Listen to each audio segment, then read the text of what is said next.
Next up, who is the egg of the bacon, egg, and cheese? Of course, I got to give love to Deuce mother flipping McBride. Round of applause for Deuce.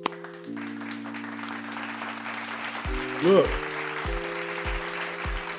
the Deuce was loose last night. I know that's corny. Everybody said the Deuce was loose last night. Okay? Deuce McBride is another shining example of the depth that we have on this team. The New York Knicks are introducing themselves to the league right now, to the entire league. Okay? Deuce McBride had 18 points last night, 2 blocks, 3 assists. Let me just take a moment right now. Let me chef this thing up. Give me one moment. I appreciate y'all for rocking with me. You're here at Sheer Brilliance Knicks, and you also visiting Knicks Deli edition. Here, let me chef this thing up. The shot block, pass ahead, finds its way to Get that. Block by McBride. What a recovery from Deuce McBride. That should have been an easy layup for Simons. Come on now. I don't know what Tom Thibodeau was putting in these boys' water and they Powerade bottles, but he got this team playing at the right level at the right time. Deuce McBride is an example of a player who has paid his dues. And this is what I absolutely love. This is why I've always been a Tom Thibodeau fan. Not just because I'm nostalgic about when the team was good in the 90s. It's not just that. Not because I always want to deep dive into the numbers. Sometimes it's not about the deep dive into the numbers, you analytic freaks. It's about that feel you get when you look at the eye test. What do you see? What do you see happening? If you ask Knicks fans, they want to open up the rotation. This player needs more minutes. This player needs more minutes. You ain't the coach. Damian Lillard, and we're going to talk about this at Off the Grill, hot off the grill at the end of this segment. Damian Lillard recently did an interview on JJ Redick's podcast. Shout out to Old Man and the Three. And he was talking about the NBA that was there when he entered the league and what he values. And he talked about the importance of veteran players and how they mentored him when he came into the league and how it didn't matter what number you were drafted in. You have to pay your dues. He talked about today's player feeling entitled. He talked about today's player feeling entitled, that when they come in with the high, whether it's between 1 and 5 draft, they feel as if the team is just given to them. The millions are just given to them. They walk different. They talk different. They don't have deference to veterans. They walk around as if they're better. He says he's seen it with his own eyes. And in many respects, he ain't taking shots. He's a vet in this league, but you can't help but think about Ja Morant. You can't help it. That are not as good as these young players we brought in. You want to quickly thrust them into the lineup. Give them minutes over these veteran players. And I was telling you way back then, they got to earn their stripes. I don't care if they're better. And it sucks right now, but what they're doing is they're building culture. And a lot of you who profess to know basketball and to know Tibbs, Tibbs is a win-now player. He ain't never going to let the young kids grow. He's going to play the veterans. That's the reason why.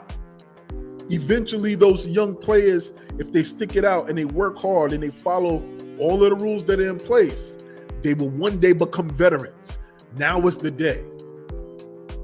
Now you see a player such as Deuce get an opportunity. This is his dressing rehearsal for the playoffs. And it also affords us enough opportunity for Jalen Brunson to heal up. But you got to keep this in mind. It is a process in this league. And Damian Lillard validated it when he made that statement. Players value that. He was basically saying players care more about their money and their numbers than they do winning today.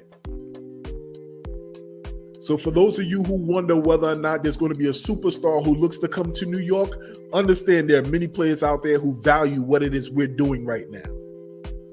that we're not skipping steps.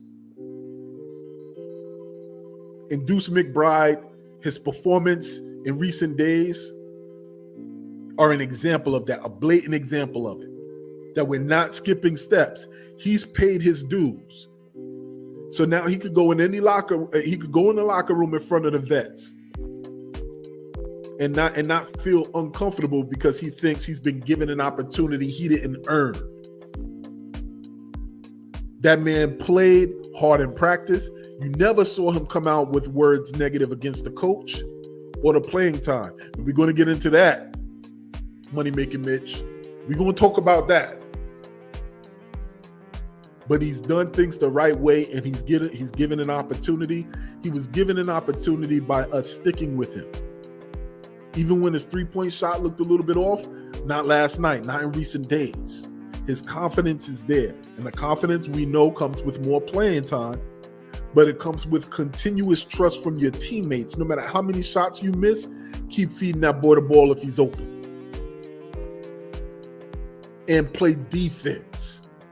Put that effort forth on the floor. If your shot's not falling down, lock somebody up. So Deuce McBride, I'm tremendously proud of that cat. He's starting to settle into his role beautifully. There's a couple of other notes that I took while watching the game last night. We just showed that block, and it was more than the block. It was the deflection at the other end that knocked the ball loose. It was the pursuit to run down that ball when his man had a half step in front of him. And then it's the ability to elevate and block the shot on the defensive end. What he pretty much did was like announce himself once again. He knows he's going to be in the highlights the next day. He don't care about that. He cares about the win and what is going to pop off on tape the next day when y'all watching film. Deuce McBride has arrived. He's arrived. And it's a beautiful thing to see, and it's a beautiful thing to say that we've been here since the very beginning. He delivers now when he's at that corner three or anywhere on the three-point arc. He puts it up with confidence, but he seems to be regularly hitting that corner three from the corner of the court. The beauty is in the work, he stays ready. But there are two things that I want to talk about. I want to talk about these quotes that he had in the end of the game. Deuce McBride was being interviewed at the end of the game, and there's two things that he said. I want to see everyone successful. I want to win. He talked about what got him through those times when he wasn't playing, and when Josh Hart came through, they knew that would take him out of the lineup. And he said, I want to see everybody successful. I just want to win. And it was important that he kept talking to his teammates, that he didn't sulk or remove himself. He kept engaged. He stayed present in the game. He kept talking to his teammates. And he also said it was important that the coach kept talking to him, kept telling him feedback, what he needs to do, and that he's an important piece to this team. There's going to come a time where he's called on. He just needs to be ready. I loved hearing that question. His next quote was when they were asking, Josh Hart, he's had such an impact on this team and he seems to be a great fit. Talk to us a little bit about what you see with Josh Hart coming over to the team. This is important. This is something I think that we could talk about a lot of players feeling when Josh Hart came on. He said, from day one, Josh Hart was a great teammate first. He was a great leader, and he's not doing anything to disjoint the team.